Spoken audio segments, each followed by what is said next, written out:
के एक्टर हैं तो एलओपी साहब भी कोई कम एक्टर नहीं है, वो भी जबरदस्त एक्टर है। एक्टिंग में दोनों की बड़ी महारत है। हम ऐसी बात नहीं, मैं दोनों की इज्जत करता हूं, लेकिन एक्टिंग में दोनों जो हैं, लगता है वो मुंबई में होता ना FTI है, वहां से पढ़ के आए हैं।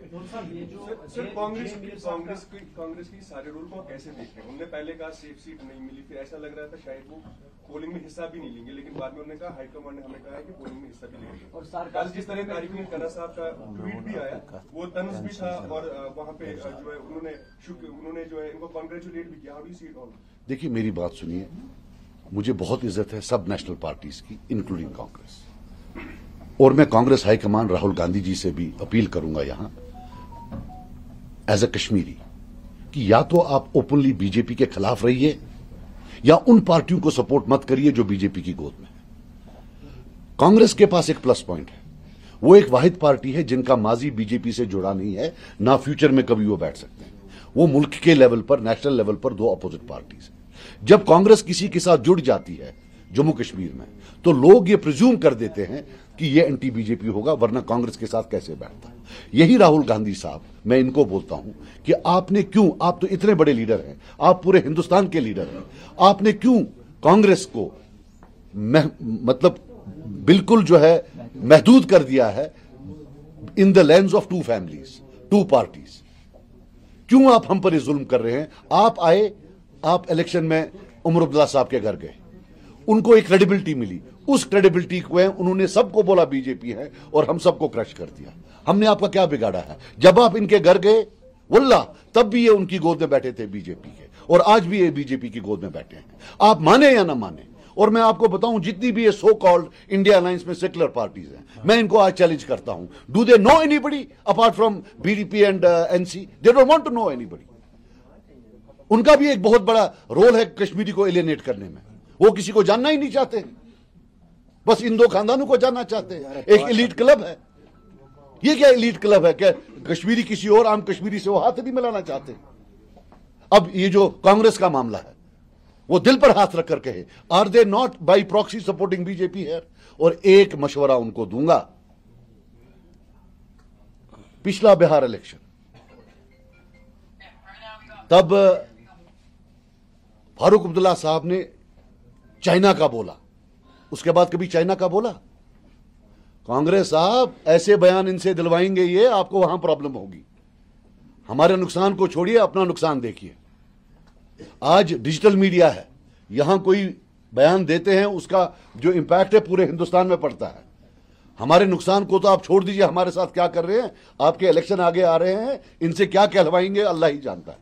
ये जो कल मीर साहब ने, क्योंकि मैं आपको एक बात बता दूं, जो स्पेस इन दो पार्टीज को मिलती है, वो तो हमें नहीं मिलती है हिंदुस्तान के खिलाफ बोलने के लिए। बाकी चीजों में हम करें तो हमको तो वहां जोधपुर भेज देते हैं हमारे वर्कर्स को। ये स्पेस जो है, it comes at a cost. They are being used politically in the entire country. कि बताओ ये, फिर वो वहां बोलते हैं देखो ये कांग्रेस से मिले हुए हैं, देखो वो ये क्या बोल रहे हैं। उनको समझ ही नहीं आ रही है वो क्या बनवा। हम पन्नू शिवाना मुझे फिक्र तरह 100% जो है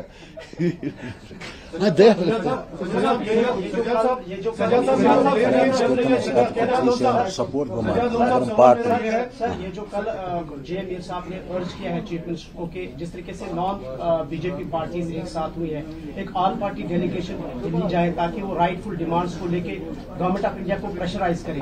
तो किस तरह से आप इसको ऑल पार्टी? मैं बिल्कुल सपोर्ट करता हूं, लेकिन हकीकत सच होनी चाहिए। जब हम वहां बैठेंगे, उमर अब्दुल्ला साहब उस साइड होने चाहिए बीजेपी वालों के साथ, और हम उनको फिर डिमांड करेंगे यार। बट मैं मीर साहब की जो डिमांड है बिल्कुल जायज है, इनको बीजेपी समेत सबको लेना चाहिए और वहां मिलना चाहिए।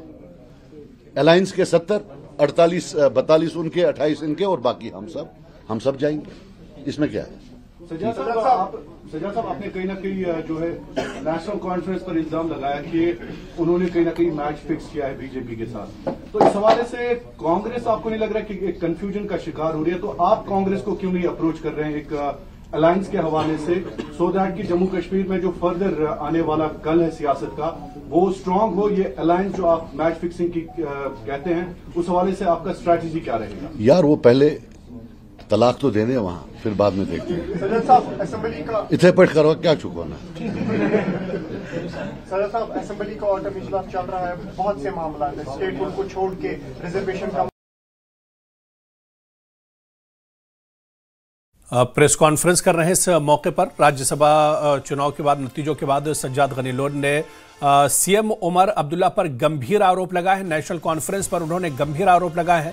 नेशनल कॉन्फ्रेंस का बीजेपी के साथ मैच फिक्स था, बीजेपी के गोद में बैठे उमर अब्दुल्ला। तो सज्जाद गनी लोन इस वक्त प्रेस कॉन्फ्रेंस कर रहे थे और उन्होंने राज्यसभा चुनाव के नतीजे आने के बाद सीधे सीधे नेशनल कॉन्फ्रेंस और उमर अब्दुल्ला पर निशाना साधा है। गंभीर आरोप लगाए हैं कि नेशनल कॉन्फ्रेंस का बीजेपी के साथ मैच फिक्स था, बीजेपी की गोद में बैठे हैं सीएम उमर अब्दुल्ला।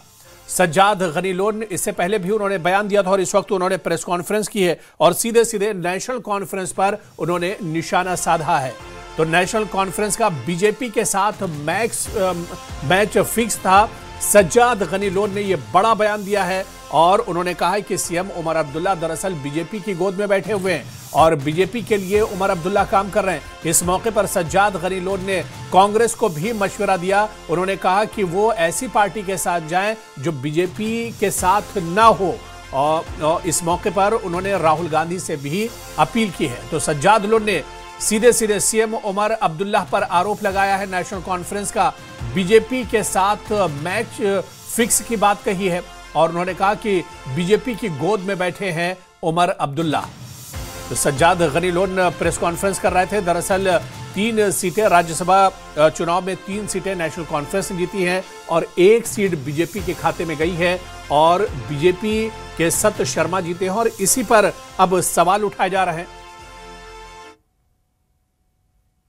और चलिए इस पर और बातचीत करेंगे, सीधे श्रीनगर का रुख करेंगे। सरोज कफील हमारे सहयोगी हमारे साथ जुड़े हुए। सरोज, अब देखिए नतीजे आने के बाद इल्जामात और जवाबी इल्जामात का दौर चल रहा है, सवाल उठाए जा रहे हैं और सबसे बड़ा सवाल यह कि 4 वोट जो इजाफी मिले हैं सत शर्मा को जिसकी वजह से वो जीते हैं, ये वोट कहां से मिले और सज्जाद गनी लोन अब एक तरह से नेशनल कॉन्फ्रेंस और उमर अब्दुल्ला पर हमलावर है।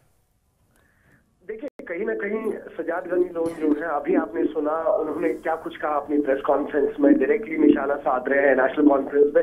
साथ ही साथ जो उनके अलायंस पार्टनर है कांग्रेस, उसको लेके भी बात कर रहे हैं। कह रहे हैं कि कांग्रेस के लिए मेरा ये सुझाव रहेगा, वो एक नेशनल पार्टी है तो कहीं ना कहीं आने वाले वक्त में उन्हें ये समझना चाहिए जब भी वो किसी रीजनल पार्टी के साथ, स्पेशली जम्मू कश्मीर में किसी भी तरीके की अलायंस रखते हैं तो उन्हें बहुत केयरफुल रहना चाहिए।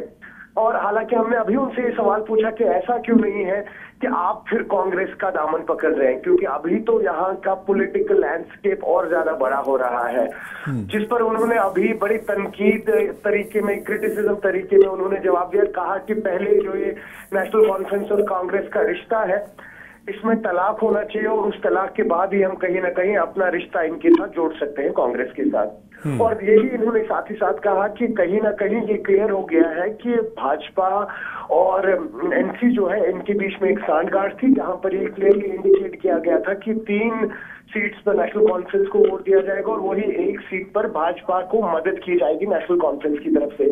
लेकिन जिस वक्त हम बात कर रहे हैं अब आपको बताते चले, साथ ही साथ सीएम उमर अब्दुल्ला जो आज गुले दाऊद जो यहाँ एक एग्जीबिशन है उसमें गए थे, उनसे भी अभी सवाल पूछा न्यूज 18 में, तो उन्होंने डायरेक्टली कहा सज्जाद लोन ने आज अपना वोट जो एब्सटेन किया है वो डायरेक्टली बीजेपी को मदद मिली है।